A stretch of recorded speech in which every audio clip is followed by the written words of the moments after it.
Well, hello, everyone, and welcome to Talk Coaching Podcast, where we are reimagining everything about life, having real conversations about growth, purpose, and forward movement, especially for those who are navigating career and life transitions. I'm one of your hosts, Coach Sharon, and I'm thrilled to welcome our special guest for today, Coach Reggie Jackson, founder of Total Brilliance Coaching.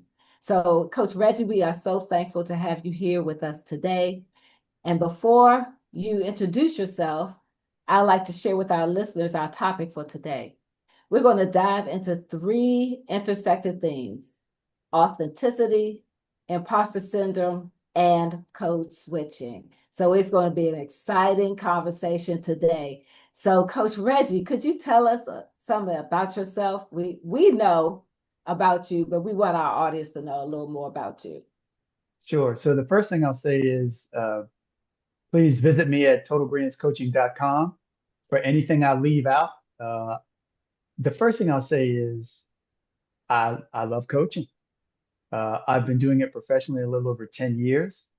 I have about 40 plus years of leadership development and training experience.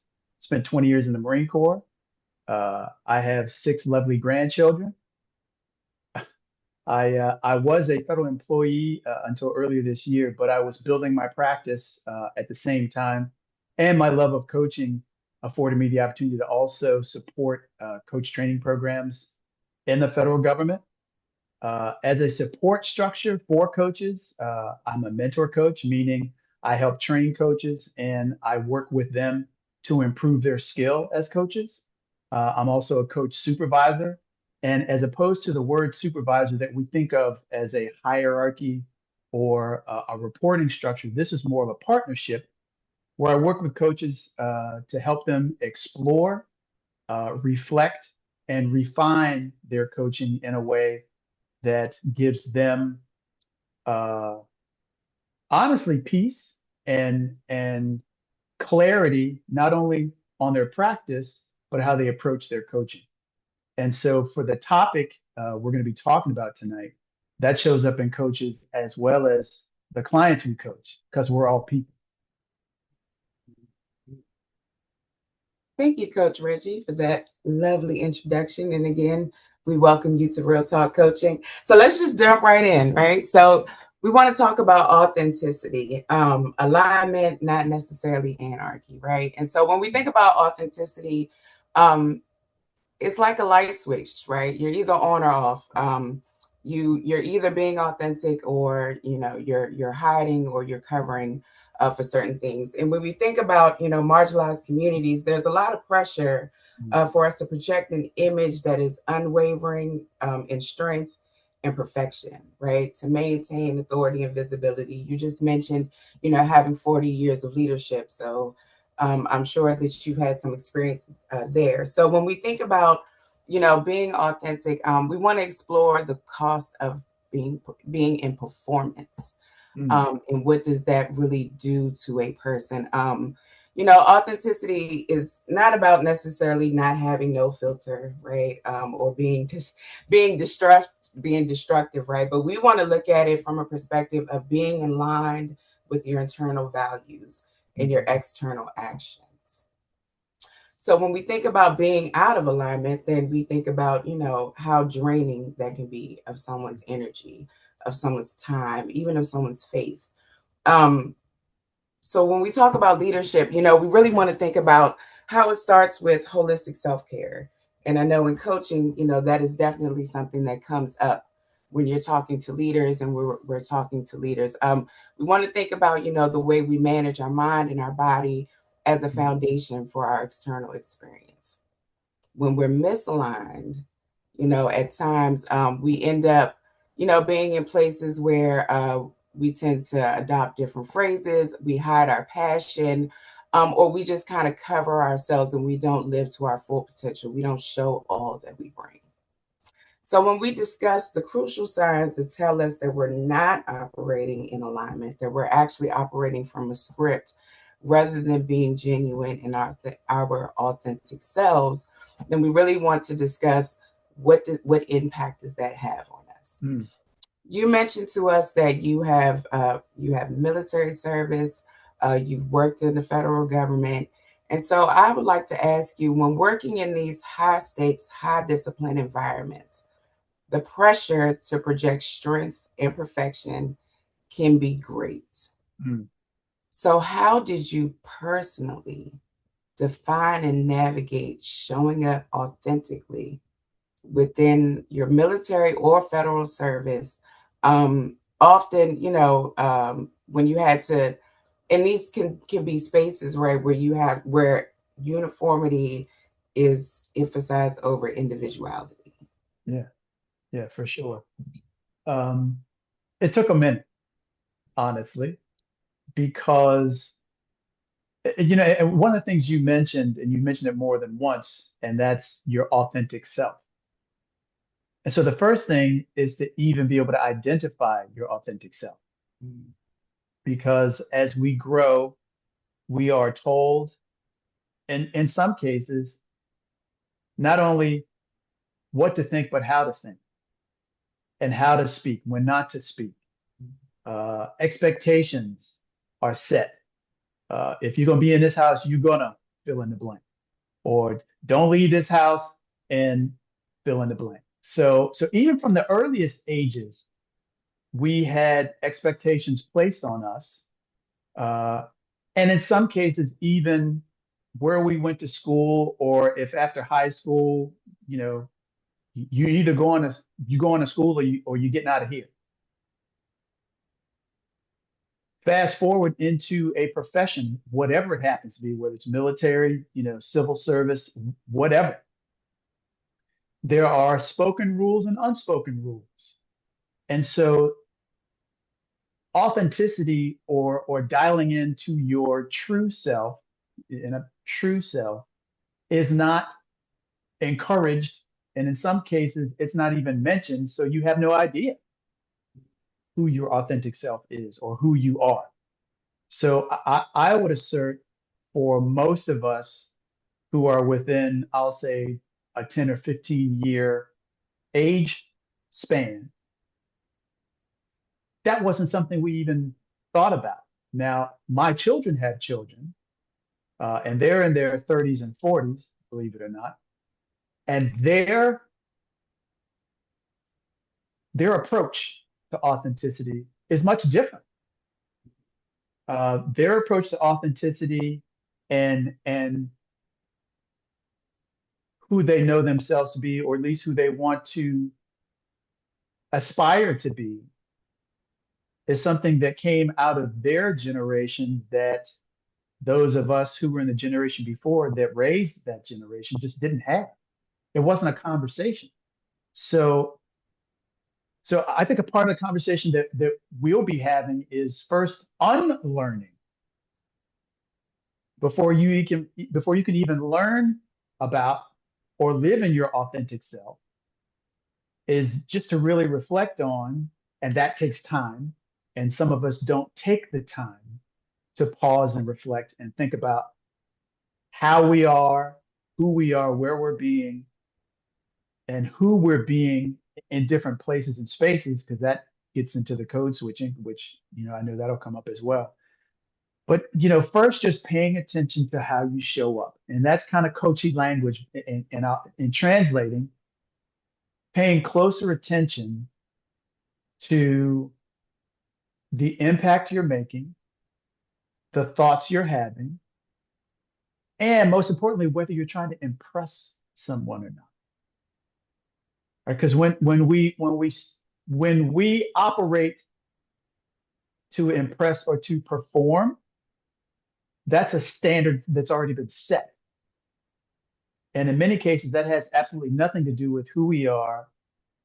And the misalignment you talked about can come about when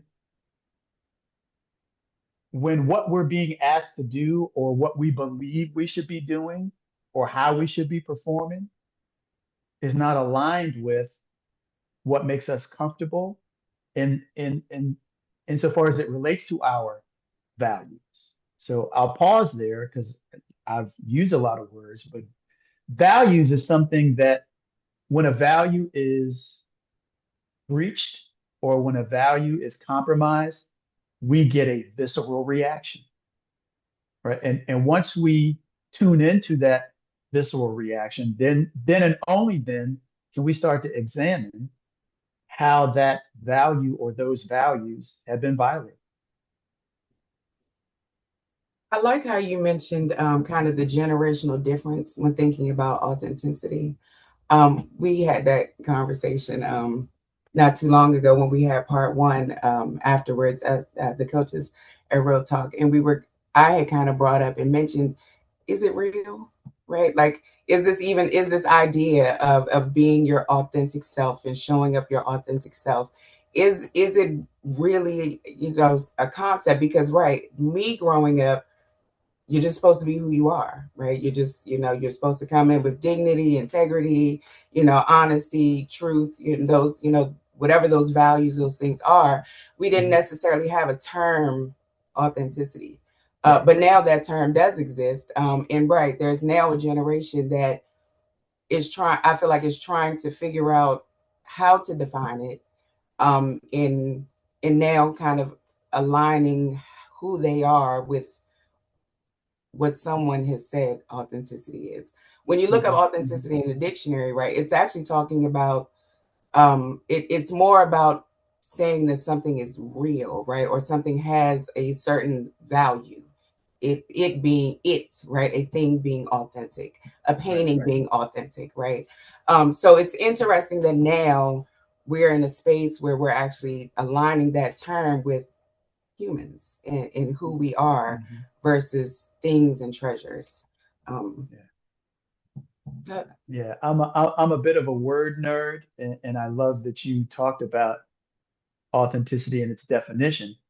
And when we think about phrases, the real McCoy, right? Earl McCoy, and people talked about the real McCoy because of his invention. If I remember this correctly, the invention allowed locomotive engines to be oiled or lubricated automatically. And so that was his invention. And so if you wanted to have his invention in your locomotive, you had to have the real McCoy, so the authentic product. So, and I love what you said about that. So from a philosophical perspective, is authenticity real? Because who determines its realness?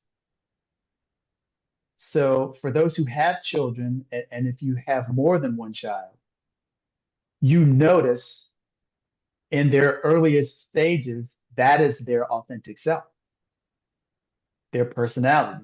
My son's two daughters are light years apart. The oldest one is soft and silent and very blend in and get along to go along, or go along to get along. The younger one has two speeds, on and off. And if she doesn't like something, she'll let you know under no uncertain terms. The oldest is 11, the youngest is 5. But their personalities were like that. Their authentic selves were like that from birth. So if we have the opportunity to reflect to that point, then I think our true self in how we came into this world can be discovered, as long as it hasn't been layered with so many other things that we've been told we need to be or do or act or aspire. Looking back at your own journey of service, both being in the military and being a federal leader, what are some subtle internal signals that you came to watch for when you realized or may have seen where you might have been drifting away from this idea of authenticity and slipping into a version of yourself, as you mentioned, to kind of fit the mold? Yeah, you touched on it, and it's alignment versus misalignment. And if you think about an automobile, when the tires aren't aligned, the ride is not smooth, right? And when the ride is not smooth, you're less focused on where you're going and you're more focused on what a horrible ride you had, right? And it's the same thing. When we go through life misaligned, and that's whether we're misaligned in ourselves or we're misaligned in a relationship. It doesn't feel right. And it takes a lot of energy to try to keep alignment, or at least to have uh, uh, your forward motion be less herky jerky. That's one term the old people used to use. But yeah, to me, that was always a sign. Uh, and we know as coaches working with clients, if you feel like you're working too hard, it's because you are. So the energy that you are exerting when you are misaligned, and I'll make it personal, the energy I was exerting when I was misaligned was very noticeable. I was exhausted. And there's a mental and an emotional exhaustion that takes place. And I would say the more out of line you are, the more misaligned you are, the greater the energy exertion, because again, just like that car analogy, you're trying to keep it on track. So yeah, when it felt hard or too hard or exhausting, that was a sign. I'll also say many times I didn't heed to my own internal dashboard that let me know. The check engine light came on and I didn't pay any attention to it. Mm-hmm. And if we go too long when that check engine light is on and we don't heed to the warning, something will happen because the body will take over and let us know we have had enough. Mm. Mm-hmm. I like the car analogy because I think most of us, anyone who's driven for any amount of time, and anyone in my generation who had a good old hoopty as their first car,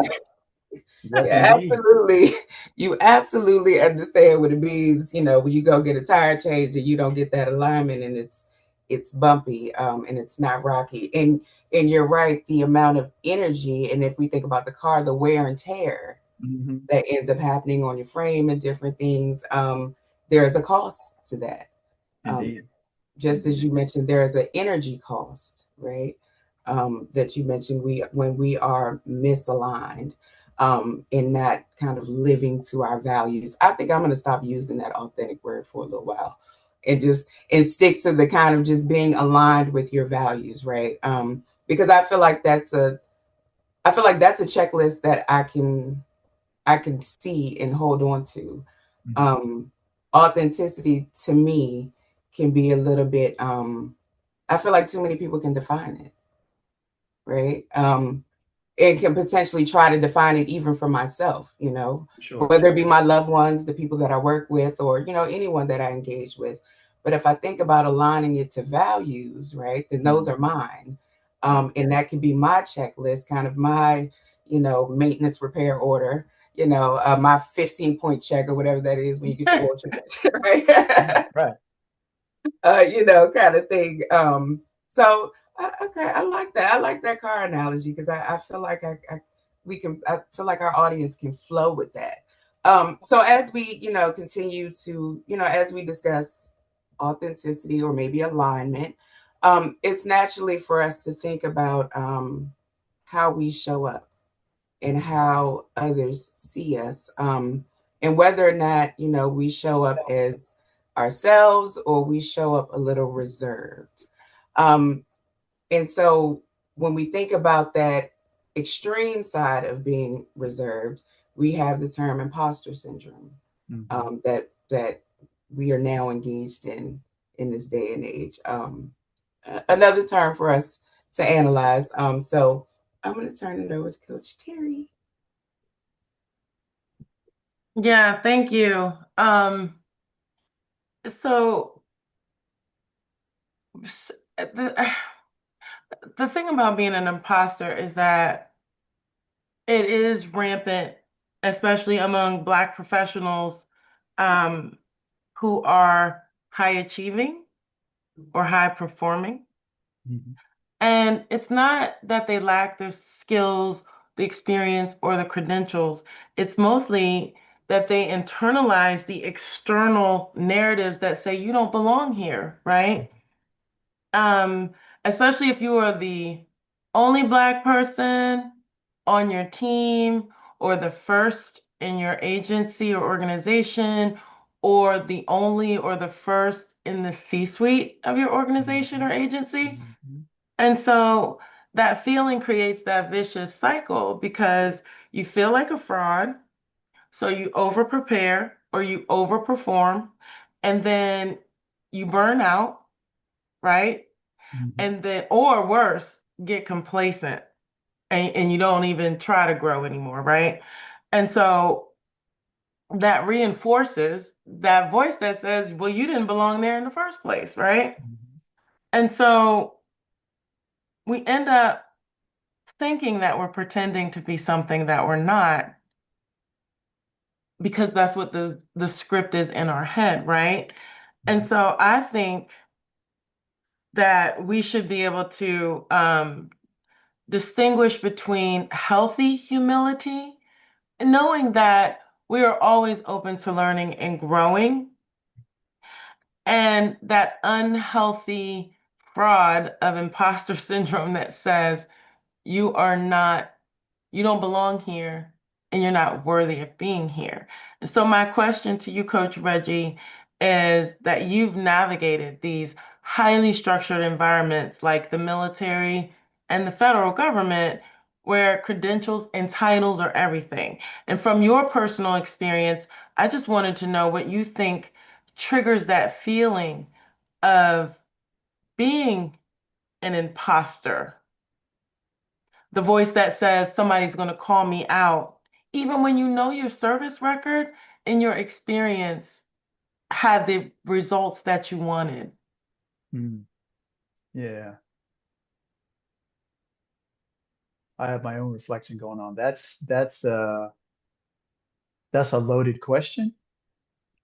And the way I'll unload the question with an answer is similar to the first response.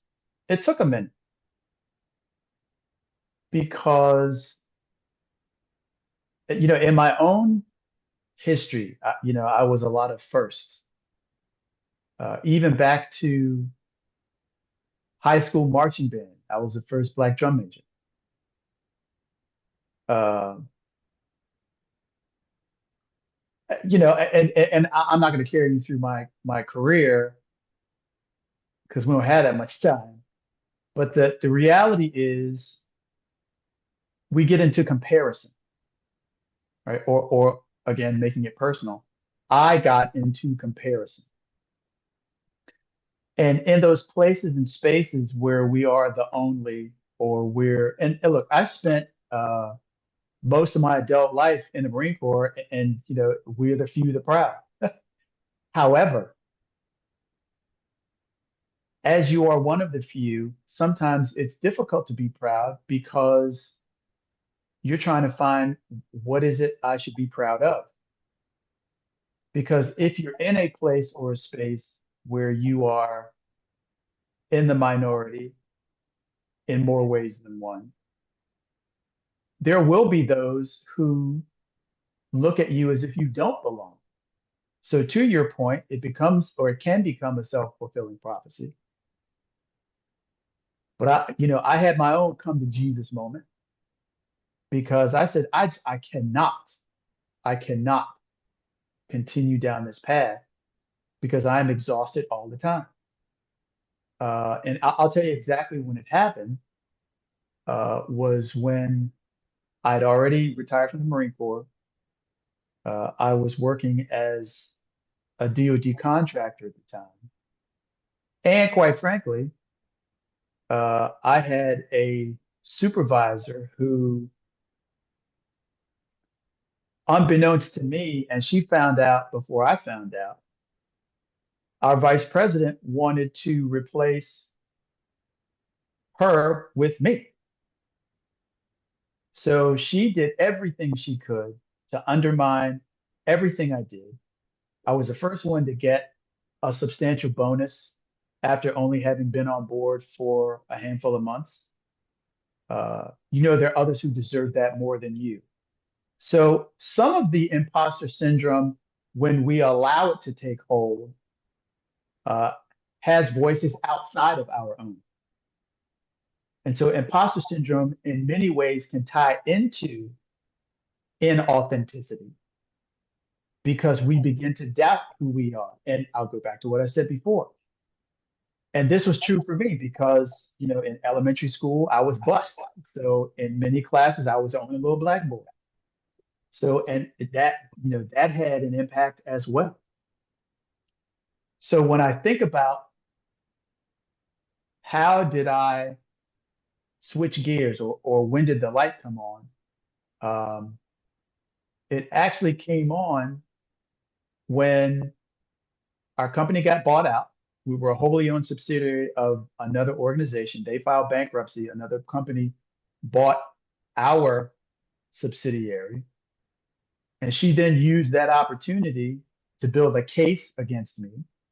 And I lost my job because there were individuals who didn't know me. They didn't know my record. They were in another state at this new headquarters. So they had no idea of the impact I had on the client site.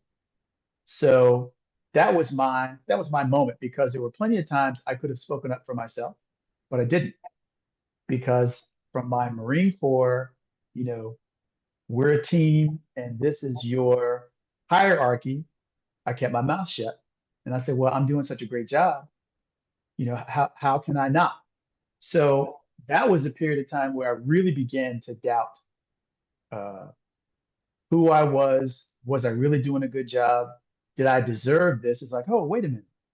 No, I didn't deserve this because here's the evidence of how I was doing my job.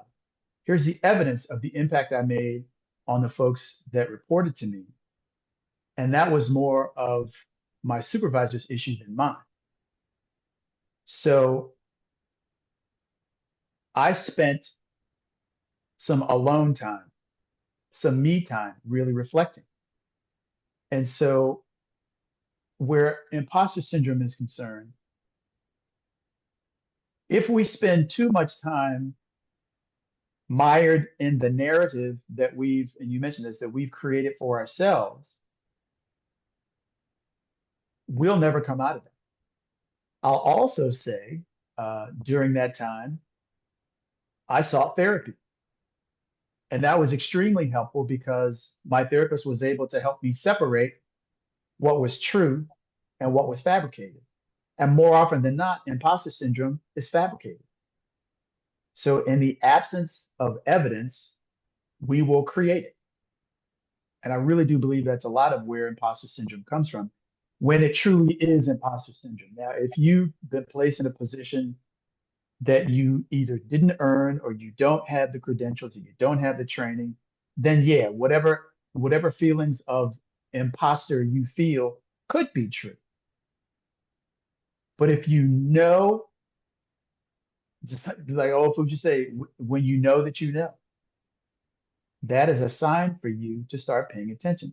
Going back to inauthenticity. For you to understand who you are, you first need to pay attention to who you are and what you're doing. And does it feel right for you? Or do you feel like you're expending a lot of energy? I think the same thing goes for imposter syndrome. It can be different for different people, but you still have to be able to tune into self, to do some self-examination, and perhaps even align yourself with people you love and trust who do know you, if you have that support system, to get the real picture on yourself. Thank you. I like that you said that. You kind of answered both my other questions. But I will recap. I like that you said you sought professional help Mhm. because a lot of people may not feel like it would take that step to do so. And so I like that you said that you sought therapy on this Mhm. to help, get rid of those scripts that tell you that you're not this or not that, and to, put scripts in your head that says, I am this, I deserve that, I am worthy, I am skilled, I am credentialed, I, deserve this. And that's something that a lot of people wouldn't even think to do. And one of the things that I think that coaching would also help is we get to ask people, how do you identify your work when you're talking about it to other people, right? Yeah. Um, what what have you brought to the position, to your team, to the agency that's an asset that may not have been considered if you weren't there? Yeah. So those are those are really powerful questions to ask, and that's what coaches do. But it's also um, something that, like you said, may be tied to authenticity, where you kind of have to sit with a professional, um, like a therapist, and go Mhm. back to how did you come to think this way in the first place? Yeah. And how can we fix that so that it's not just in your professional life, but also in your personal life, Because everything is always tied together. We don't Oh, for sure. compartmentalize professional and personal. They are all of a piece, and I say that all the time. Yeah. And so I really appreciate when people can say, hey, I had to see a therapist because I need to make sure I was like, I was where I needed to be, thinking what I needed to think. And if I didn't or wasn't, I needed to know why, right? Absolutely. Yeah. And so you have a great smile and nice teeth. You may have been blessed with them, or you went to a professional, right? An Right. orthodontist. Okay. So and see all too often, and there's a stigma, excuse me, particularly in the military, as well as in the Black community, about therapists.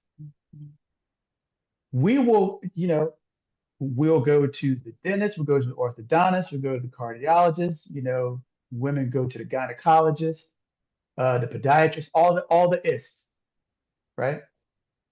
And not go see a therapist. Right.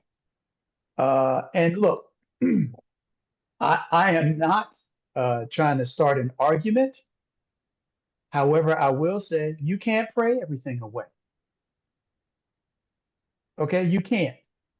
And for people who think you can, they're only fooling themselves because so many things have been provided for us to take full advantage of. And so, if we go see our general practitioner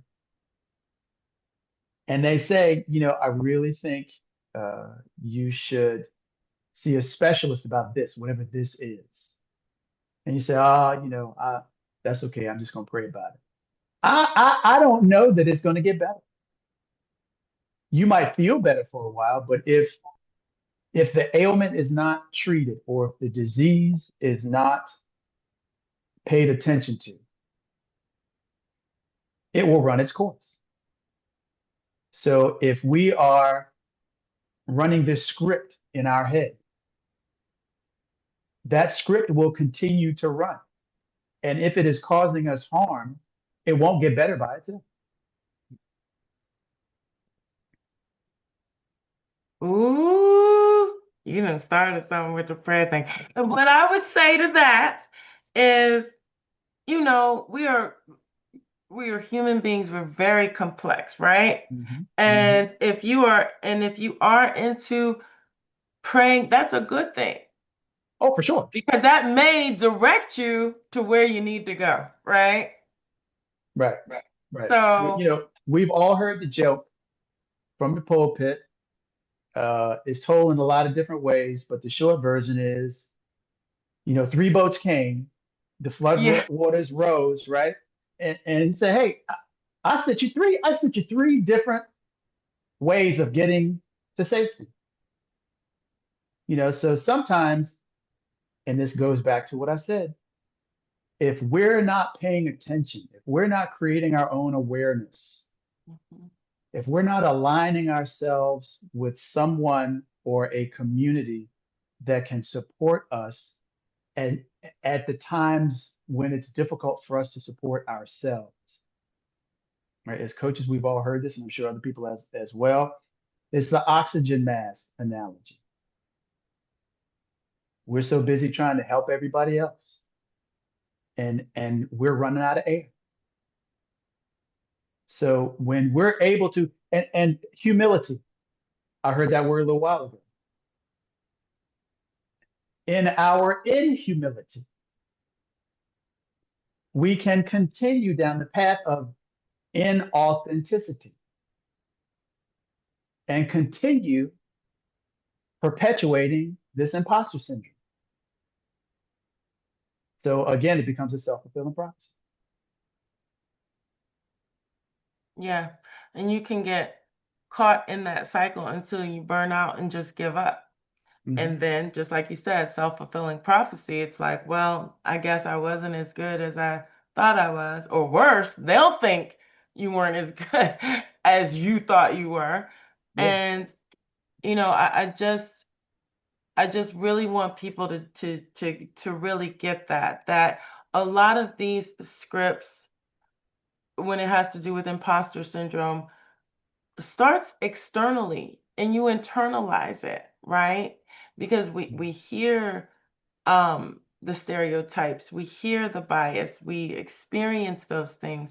And then, like you said, we have no idea what we heard in childhood that would make us think that we're just pretending to be something that we're not.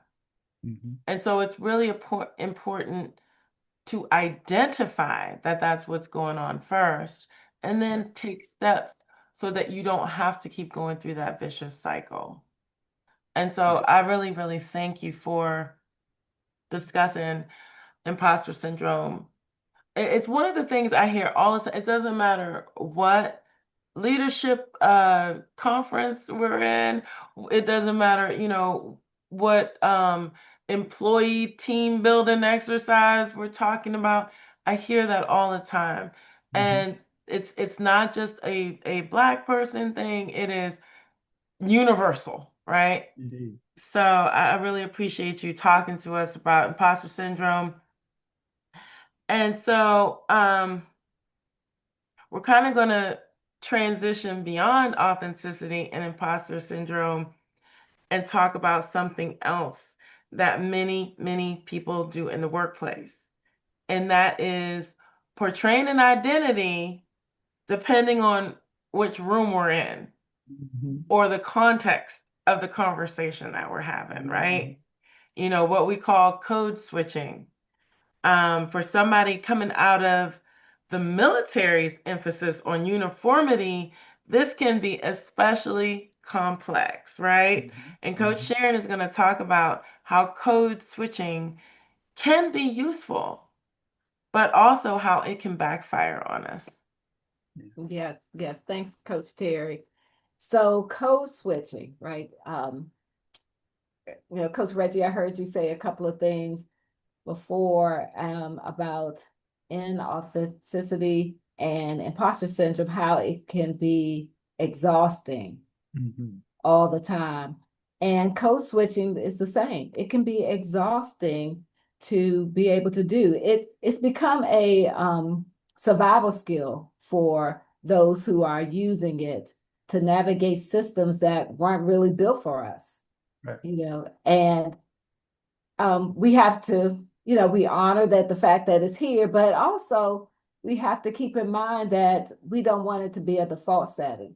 We don't want to create split personalities, which, and honestly, in my mind, it does, because when we are in one setting, we are we might be professional, but then with someone, we go out and we're in our more authentic self. And I want to go back to that word authentic, because Coach Tara mentioned something really good, about aligning with our values instead of using being authentic, because I think we use authentic more as a verb instead of the noun that it is. Mm-hmm. So, when we are in those spaces and someone may see us out and we are who we are with our friends and family, they're looking at us like, well, who's that? Like, I don't see, what? But that's who we are. If we were a child, as you mentioned, as if we were a child, then they wouldn't have thought anything about that. But when we are in our natural elements, when we are with those that we feel more comfortable with, and we are who we are. But we talked about in another episode about being able to having levels to it, or having being able to allow people to see who we actually are when we want that, because we may not want everybody to be part of the paid subscription. As we said, they might have to get the free version with the commercials, is what we had said during our last episode. So, Coach Reggie, because of your background and even those that you coach, there's sometimes that uniformity or the conformity rather, when people feel that they have to feel that they are either have imposter syndrome or trying to conform to what is going on by code switching. So my question to you is, how did you personally identify code switching, if that's what you had to do in any of the areas in which you have been in? Yes, all of that. I will say, and I'll expound on it. There is an element of maturity that's required in how we articulate in different environments. So, for example, if we are in our element, as you say, then we can be completely relaxed and not worry about our vernacular or the posture of our words, our speech. However, there are times when it's necessary because we are in company. I won't even say mixed company, but when we're in a company that requires us to be, I'll step out on a limb and say, more articulate, only from the standpoint of, I'll give you a prime example. If I'm having a conversation with my grandchildren, I'm going to use words and terms that are age appropriate. So we wouldn't consider that as code switching, but what I would consider as code switching is when you are inauthentic or you are not speaking as yourself. And I'll pause here and kind of go around the corner a little bit. A very dear friend of mine is from North Carolina. And there were times as a federal employee when they even had to brief Congress. Program manager for billion-dollar programs. So there were times when a certain type of speech was necessary. And I will never forget the comment, I really have to watch my accent, because when I talk like I do to my family, people will dumb me down about 20 points on my IQ. Now, even though that's their problem, here's the thing that we really want to be cognizant of when we talk about code switching or performance.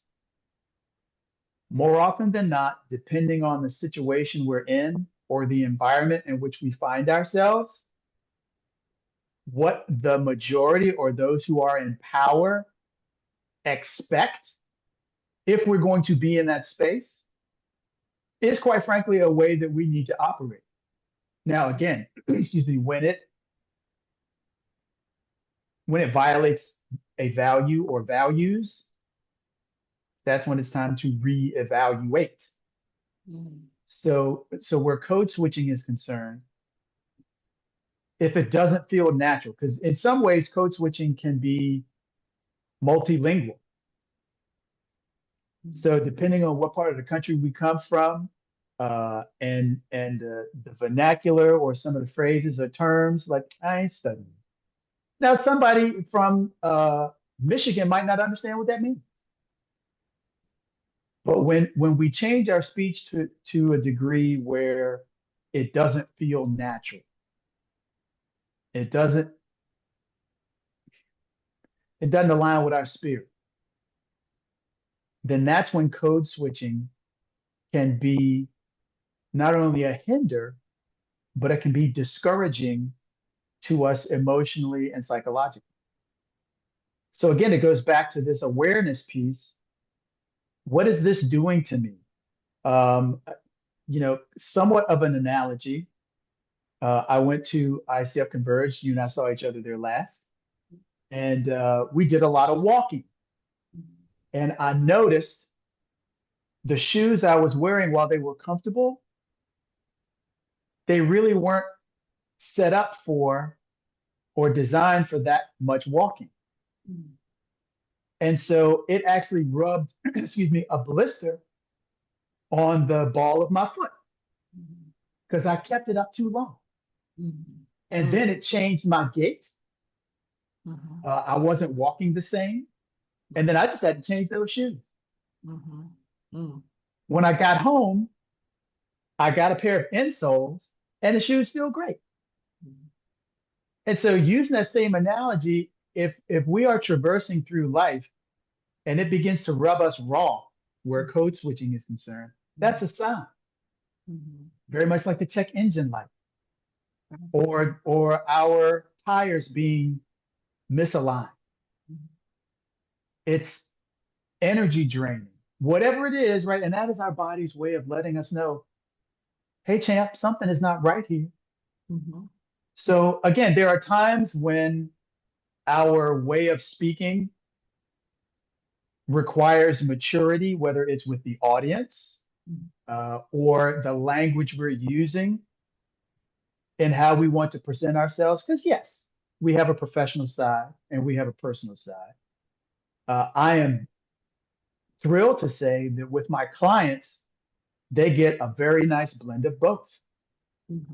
So I can't kick it with my clients, but we have a good time. We laugh. There are times when that professional laser of holding them accountable to the word they said they were going to keep, or in challenging some of their assumptions, or asking them to evaluate their own actions. So there's a way of speaking that's required that projects maturity without being authoritative, but it projects maturity because of what you're trying to achieve. So in that way, code switching can be perfectly natural because it's a level of maturity where you understand what's required for what you need to accomplish. But if code switching is to fit in, or if code switching is to make you less than or make you seem different from, that's when it can be exhausting.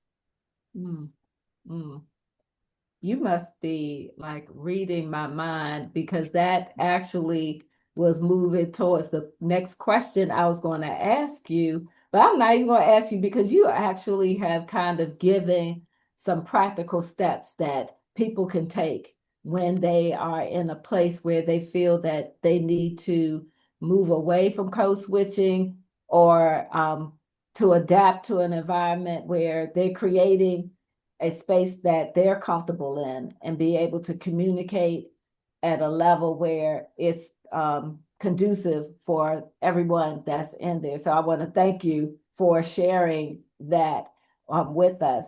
So I do want to also go back to something that I heard you say, or that came to mind as you were talking about with the imposter syndrome and the inauthenticity. I will mess that word up in a minute. We all know what you're talking about. But it was more like being, like, who are you trying to impress? Mm. And sometimes there's like a fear that people have. And what came to mind with fear is that the false evidence appearing real. Like, it's like you said about your situation with the company that you worked for and the supervisor that you had, like, that was false. That was false evidence. They really didn't have anything, but she made something else. It was false evidence that was appearing real to those who really didn't know you. But what we do here at Real Talk Coaching is we take that real part and say we are reimagining everything about life. So even though that could have been a setback for you, then you used it to reimagine. Hey, you went to therapy. You were able to move past it in order to move forward with what was the next for you in your life. So I thank you for sharing that part of you with us. So as we are getting ready to wrap up today, again, thank you so much, Coach Reggie, for being with us and sharing your experience and everything. And we want you to give a final word, a powerful piece of wisdom, or it could be a small nugget, however you choose, to just let our listeners know how they can continue from your brilliance. Look at you wrapping it all up. I would say, in all seriousness, I would say paying attention, being a student of yourself. So yeah, I'll drop a little gem. I share this with my clients, and in the military and the government, we love our acronyms. And so this acronym is ACAR, ACAR. The first step is awareness. Don't do anything but pay attention. Just notice, right? Because oftentimes we I need to get it done.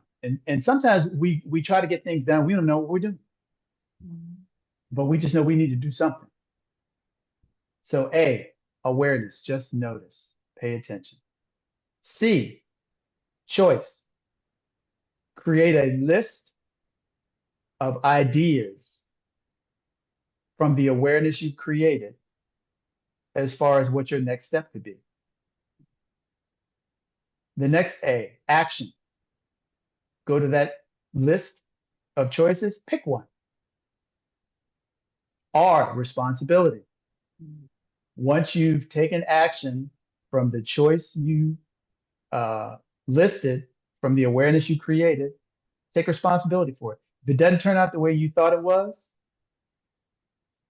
don't blame anybody else. Don't make excuses. Don't pass judgment on yourself. Look at A. Did I actually perform that action in a way that was helpful or that was going to get me to my goal, whatever it happens to be? Or did I choose a reasonable item from that list? Or did I jump into it too fast because I didn't pay enough attention? I didn't create enough awareness. So there's always a loop for you to follow, but it's awareness, choice, action, responsibility. And you can apply that to any situation. In real life, how it may come out is I want to stop being so hard on myself. So, okay, that does require an action, but the first thing you want to do is, well, when am I hard on myself? What am I hard on myself about? Is it just me, or is it information that I'm getting from somebody else? That's just noticing. Don't try to fix it, just notice. When am I hard on myself? Okay, I notice I'm hard on myself when I get around my family. So what are some things I could do? I could stay away from my family. I could limit the time I'm with my family, right? And you see how I'm going there. Or it could be, I want to have conversations with my brother or with my uncle or with my sister about how there are times I don't feel like we get along or I feel like I'm not heard, right? That's another choice. And then pick one. Sometimes it'll be the path of least resistance. Sometimes it may be the greatest challenge because you may get some more mileage out of it. Mhm. And then if that doesn't yield the result you anticipated, take responsibility for it. Don't judge yourself. Well, I'm not going to do that again. Or I don't even know why I tried this. Mhm. Take responsibility for it. Go back and study your actions.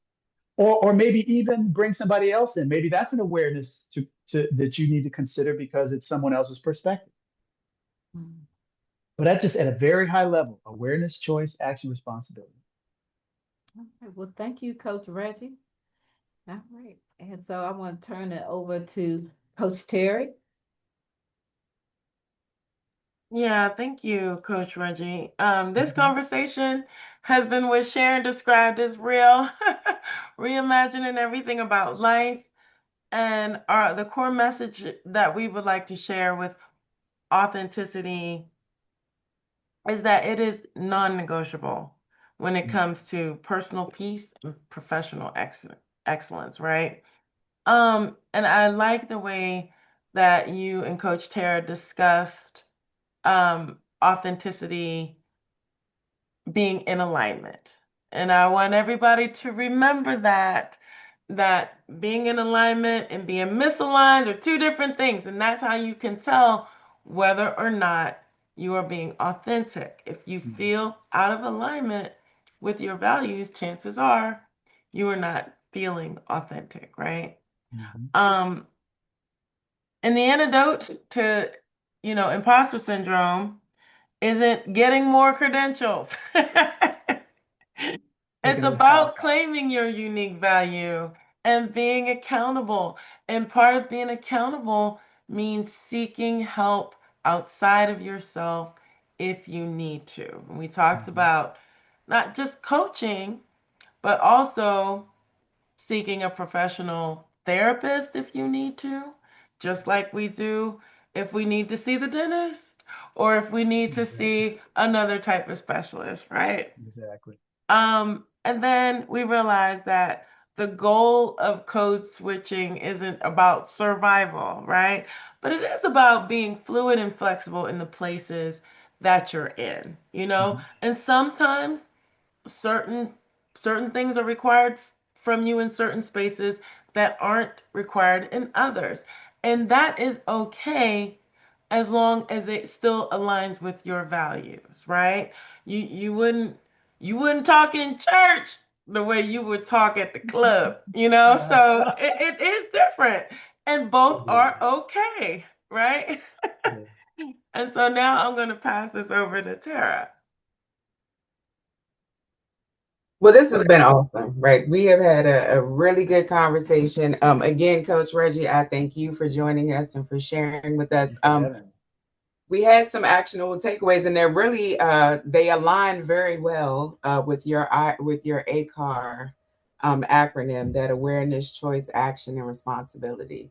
So we really, we want to take this conversation and we want to ask our audience to really use this as a moment to reflect and to grow. So we want to really encourage our audience, one, to do the one thing that I felt like you kept mentioning to us, Coach Reggie, which was to pay attention to who you are, define who you are, define those values, define who you are and what are you doing things for, right? So recognize and accept who you truly are, identify, if you feel that you are in that misalignment, identify who are you performing for and try to redirect your energy back into the, focus maybe on those values and those things that you hold true and dear. We also, we want to encourage our audience to, as you're thinking about, those places where you do feel misaligned, challenge yourself to really think about why. Why is this happening? When is this happening? And what is it doing to you? How is it really impacting your energy? How is it impacting how you show up?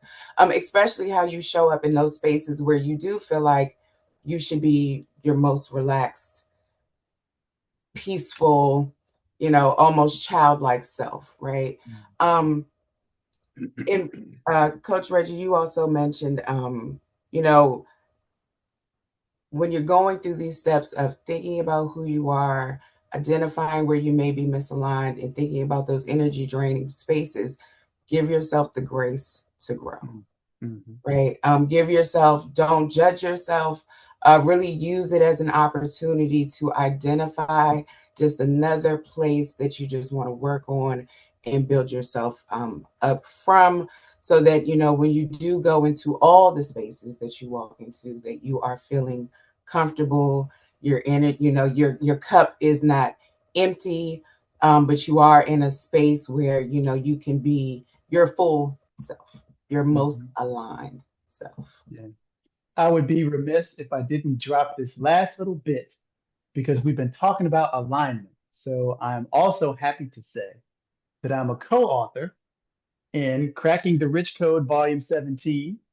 And my chapter is entitled Align Your Focus with Your Intention. And so anyone who's interested in reading that and other great chapters in the book can go to totalbrilliance.com. You'll see the link. If you want a signed copy, there's another link, and I'll be more than happy to get it to you. Put your book up again so we can see it. Awesome. Cracking the Rich Code. Yeah. We love it. Thank you so much. This has been, it was a labor of love. I was really excited. I think it might even be, this might be the sweater. that I was wearing. Yeah, I think it might be. But thank you all so much for this conversation. It was stimulating, enjoyable, and enlightening. And I really hope your audience takes something away from it. Thank you. Sharon? Yes. Well, thank you again, Coach Reggie. And to our listeners, you have an assignment. And your assignment is to take the tools that Coach Reggie has offered during our conversation with him and take action. We want to keep this conversation going. So make sure that you are dropping your nuggets, your comments in the comment section. Any insights that you have received today from whatever is said by all of us, and let us know what you're thinking.